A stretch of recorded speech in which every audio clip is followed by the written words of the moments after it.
2022 ഫെബ്രുവരി 6 തലസ്ഥാന നഗരത്തെ പിടിച്ചുകുലുക്കിയ കൊലപാതകമായിരുന്നു നെടുമങ്ങാട് സ്വദേശി വിനീതയുടേത്.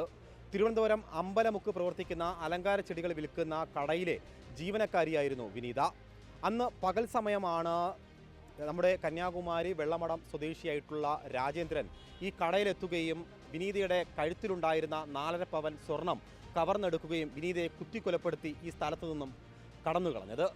രാജേന്ദ്രൻ ജോലി ചെയ്തിരുന്ന പേരൂർക്കടയിലുള്ള ഈ കടയിലാണ് ഞാനിപ്പോഴുള്ളത്. ഇവിടുത്തെ കുമാർ ടീ സ്റ്റാളിലായിരുന്നു അദ്ദേഹം ഏറെക്കാലം ജോലി ചെയ്തു എന്നുള്ളതാണ് നമുക്ക് ലഭിച്ച വിവരം. ഇതിൽ പ്രധാനമായും ഈ രാജേന്ദ്രൻ ഈ തിരുവനന്തപുരത്ത് എത്തുന്നതിന് മുൻപ് കന്യാകുമാരിയിൽ തന്നെ ഒരു പ്രധാനപ്പെട്ട 3 കൊലപാതകങ്ങൾ നടത്തിയതിനു ശേഷമാണ് അദ്ദേഹം ഈ തിരുവനന്തപുരത്ത് എത്തിയതും പിന്നീട് വിനീതയെ കൊലപ്പെടുത്തുന്നതും. ഇന്നിപ്പോൾ തിരുവനന്തപുരത്ത് 7ാം അഡീഷണൽ കോടതി അദ്ദേഹത്തിന് വധശിക്ഷ വിധിച്ചിരിക്കുകയാണ്. രാജേന്ദ്രനെ தெரியுமா? அறிவில்லை. நம்ம பரியப்பட்ட ஒரு ஆள்கார் கொண்டு வந்து சேர்த்து விட்டதா. நம்ம இடத்துல யார்கிட்டும் மிண்டு இல்லை, ஒன்றும் இல்லை. அவள் ஜோலி மாத்திரம் செய்யும், பின்ன அங்கே ஒதுங்கி நிற்கும், வேறு எதுவும் படையில்லை. எவ்வளோ நாளாக தெரியும்? ஒரு மாதத்துக்குள்ளே ஆகும், 30 வருஷம். கொலை செஞ்சுட்டு கடையில் வந்திருக்காங்க. இல்லை, அது எனக்கு அறிவில்லை. என்ன கையில் ஏதோ இதாகின்னு പറഞ്ഞിട്ട് வந்தது, வேறு ஒன்றும் പറഞ്ഞിട്ടില്ല. கையில் முருகனானு அது எங்கன்னு எனக்கு அறிஞ்சில்லை. நம்ம ആ സമയം கொரோனா டைம் இல்லை. இப்போ நம்ம இங்கே பார்സൽ ചായ അടിக்கிறதுனால ആൾ இல்லை, நம்ம ഒറ്റയ്ക്ക് ഉള്ള ഇറങ്ങി, அதனால் അറിയൊന്നും ഇല്ല.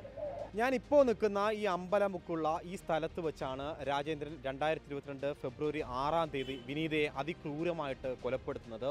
എന്നാൽ ഈ കൊലപാതകം നടക്കുന്നത് ഈ പ്രദേശത്തുള്ള ആരും തന്നെ അറിഞ്ഞില്ല എന്നുള്ളതാണ് നാടിനെ ഏറ്റവും അധികം ഞെട്ടിപ്പിച്ചത്. നമ്മൾ ഈ ദൃശ്യങ്ങൾ കാണുന്ന പോലെ തന്നെ ഇന്നിപ്പോൾ ഈ അലങ്കാര ചെടിക്കട പ്രവർത്തിച്ചിരുന്ന ഈ സ്ഥലം ഇപ്പോൾ പൂട്ടി ഈ കട പ്രവർത്തിച്ചിരുന്ന സ്ഥലത്തു നിന്നും മറ്റൊരു സ്ഥലത്തേക്ക് ഇപ്പോൾ കട മാറ്റിയിരിക്കുകയാണ്. ഇന്നിപ്പോൾ ഇവിടെ കാട് പിടിച്ച് കിടക്കുകയാണ്. കാരണം കഴിഞ്ഞ ഇത്രയും 3 വർഷത്തിലധികമായി ഇവിടെ നിന്നും അവർ ഈ കൊലപാതകത്തിന് ശേഷം 3-4 മാസങ്ങൾ മാത്രമാണ് ഈ ഭാഗത്ത് ഈ കട പ്രവർത്തിച്ചത്. പിന്നീട് ഈ ഭാഗത്ത് നിന്ന് ഈ കട മാറ്റുകയായിരുന്നു. അമ്പലമുക്കിലെ തൊട്ടടുത്തുള്ള ഒരു പ്രദേശത്തിലേക്ക് ഈ പൂക്കട ഈ ചെടിക്കട മാറ്റി എന്നുള്ള വിവരം കൂടിയാണ് നമുക്ക് ലഭിക്കുന്നത്. എന്തായാലും ഈ സ്ഥലത്ത് വളരെ കൃത്യമായിട്ട് പ്ലാൻ ചെയ്താണ് രാജേന്ദ്രൻ അന്നിവിടെ എത്തുകയും ഈ വിനീതയെ കൊലപ്പെടുത്തുകയും ചെയ്യുന്നത്. വിനീതയുടെ കഴുത്തിലുണ്ടായിരുന്ന 4.5 പവൻ സ്വർണം കൃത്യമായിട്ട് അതേക്കുറിച്ച് ധാരണയുണ്ടായിരുന്നു. നേരത്തെ തന്നെ ഇതിന് വളരെയധികം ഒരു പ്ലാൻ ചെയ്തിട്ടാണ് അദ്ദേഹം ഈ സ്ഥലത്ത് എത്തിയത്. വിനീത മാത്രമാണ് ഈ കടയിൽ ഉണ്ടായിരുന്നെന്ന് ഉറപ്പുവരുത്തിയതിനു ശേഷമാണ് അന്ന് ഈ 6-ാം തീയതി ഈ പകൽ സമയത്ത് ഇവിടെ എത്തുകയും വിദഗ്ധമായിട്ട് കൊലപാതകം നടത്തി ഈ സ്ഥലത്ത് നിന്നും രാജേന്ദ്രൻ കടന്നുപോയത്. Video journalist